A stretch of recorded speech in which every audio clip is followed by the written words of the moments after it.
Dr. Kamal, it's a big honor to have you here, winner of the Lifetime Achievement Award. And Aard van der Beukel, you're the winner of the Young Entrepreneur Award. Well, we'll get to you in a second. Dr. Carr, for the people who are watching right now and somehow have been under a rock in the past years and have no clue who you are and what you've been doing to this industry, could you tell us a little bit? Thank you very much. Thank you very much. You know, I'm really feel honored to be here and to get this. Can you hold the microphone like an ice cream room? Yeah, Dr. Samuel Sarphati Award of Lifetime Achievement Award on Sanitation. I'm based in Calcutta and I'm chairman of CLTS Foundation, Community-Led Total Sanitation Foundation, which is based in Calcutta in India. But we have been working in many countries in Africa, Asia and Latin America. And the approach that I have developed, it's called community-led total sanitation. And by which now, the people stop the practice of open defecation and they mobilize and then they construct their own toilets and without waiting for any outside help and completely make their community free from open defecation. And this is a process you develop. It's a process, like a kit that you deploy in communities, or it's a facilitation. When you go to a village, a urban community or village, you call the entire village, and they, men, women, children, everybody, they stand around, and then it's a learning exercise for the outsiders. Yeah. And then they are asked to draw maps on the ground, huge map, maybe double the size of this room, using different colors, and they indicate that who defecates where. Yeah. And they put more, kind of different colors, and they indicate the house, and they calculate that how much shit is being produced by each. Very practical stuff. Yeah, very. People laugh at it, and then they enjoy and everything. Yeah. But gradually, they realize, oh my God, what the hell are we doing? Yeah. And when they understand that they are producing 3 quintals, 5 quintals of human excreta per day, where is it going? First time they start realizing from their own analysis that we have been eating each other's fishes. Wow. And that shit. And that's causing That's a driver for change. Absolutely. Because in CLTS, the main driver is that we are dealing with human beings, and no human being anywhere in the world wants to live on shit. Yeah. So that is contradictory, absolutely contradictory to waiting for government subsidy. Government will give money, till that time I defecate in the open, and I will wait for the government money and support, and then I will only construct. Or when the free toilet comes, I may or may not use it. There is no health gain. Yeah, I have no commitment to this new solution. Absolutely no commitment, and at the same time, if some use toilets and very few not using toilets, nobody is getting the health benefit. Because there is no health outcome. Diarrhea is rampant, cholera goes on. Now very recently, I was in New York I was in the University of North Carolina. People came from senior officers from Liberia, and they were telling me that 76 open defecation-free communities, not a single case of Ebola. Wow. Can you believe it? And all the villages around those, they have many Ebola cases. So they are investigating what's the story behind it. But there are instances in Kenya, in Chad, in Liberia, the cholera endemic zones, diarrhea endemic zones, and absolutely totally things have changed. Very so powerful. There are lots of studies and all that. Yeah. Now this approach is rolled out in more than 76 countries across Asia, Africa and Latin America. More than 30 countries.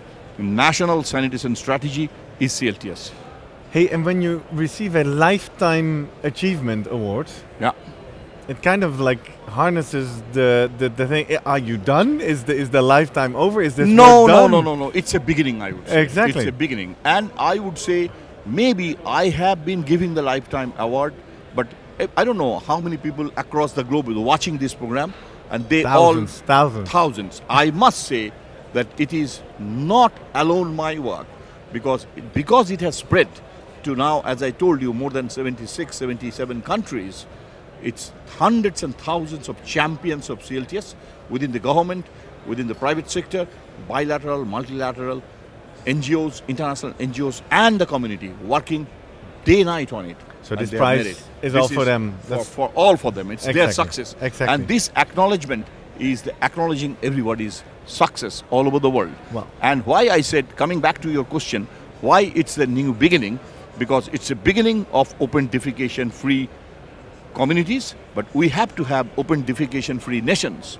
The countries which are open defecation-free. Needs to go spread further. Absolutely. And that's scaling up, and only then we will have the SDG, Sustainable Development Goal, which is starting in January. Yeah. In 2030, we have, if we dream for an ODF world, that people in the world will say, someday in this planet, people used to defecate in the open. If you want to make this as a history, you have to start that scaling up. And then we can just laugh about it, instead of laugh about it with some Absolutely. pain inside. Absolutely, you are right. Well, let's explore a little bit your neighbor, Aard van den Beukel. You're with SAFI Sana, and you Very won correct. the Young Entrepreneur Award. Yeah, I'm a young man. I'm exactly. a young man, so I still have a lot to learn. Proven. Exactly. Yes. What do you do to win this award? Yeah, well, we try to tap in where Mr. Carr, well, is not stopping, but we try to collect waste from slums.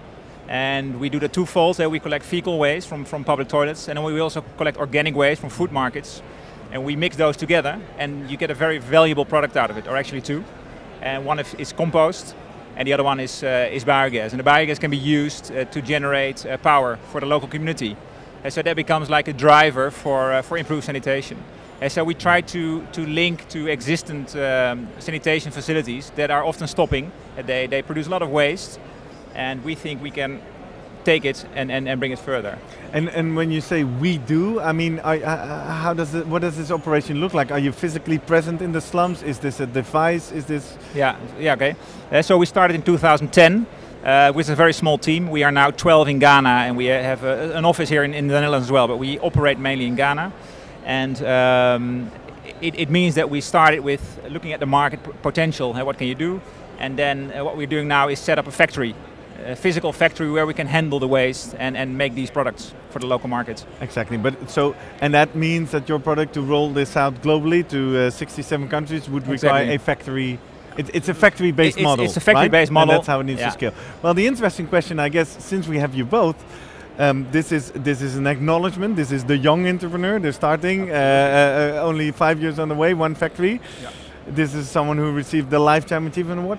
If you imagine yourself back at the beginning, where Anjan is now, what tips would you give him to make sure he will have the same impact or a similar impact? Absolutely. No, I think it's a great job. What he's doing, it's a great job. It's a second stage, because, as I said, that why in the past all the sanitation programs that the governments, international agencies pumped in millions and millions and millions of dollars that did not work. Why? Because toilet was seen as a solution, but collective hygiene behavior change was not seen as a solution, and that's why CLTS has done it. And now, the hygiene behavior is the first thing.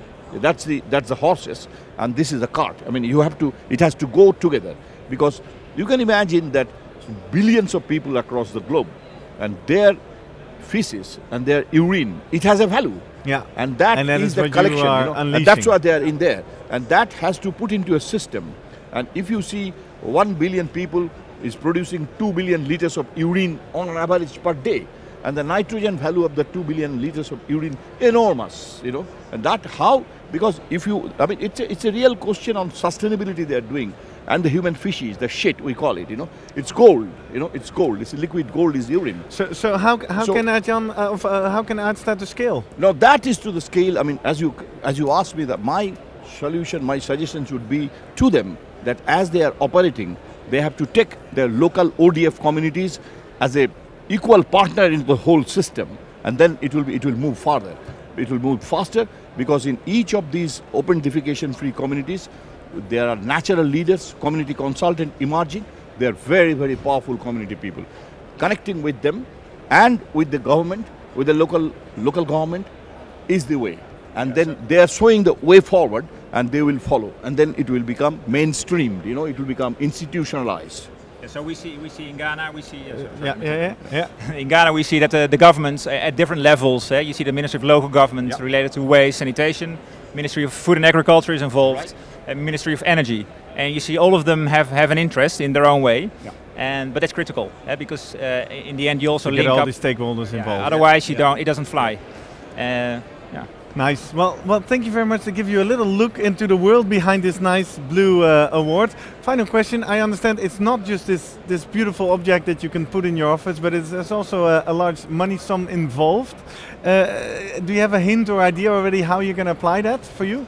Well, one of the things we are further going to invest money in is the marketing of the end products. We are looking at using the compost and the irrigation water for seedlings, for example, and that's a huge potential for the Ghana market. But these are things that, for now, we don't have the money for it, but this is an opportunity for us to use it in that direction. To reinvest it in that product. Exactly. Well, yes. exciting. And for you? Yeah, for us, we have been already trying to institutionalize this approach from our CLTS foundation based in Calcutta. This is definitely going to help us to extend our activities and also involve and create interest among those actors globally who could take this forward. As I said, that it's a long way to go, and you have to have in the next 4 or 5 years at least 4 or 5 open defecation-free nations if you at all dream to have ODF work. Exactly. So this will be a good impetus for us towards that work. Well, thank you very much. This is a nice message. Thank you for this energy. I mean, you guys are definitely changing the world, and I hope some of our viewers will get inspired by the stories you shared with us today. They will embark on your mission together, or if you're in another part of the industry, create a mission which is as ambitious as you guys have shown here today. Thank you very much. Thanks very much. Yes, Thank very you. much, and Thank congratulations, I should say, I guess. Thank you.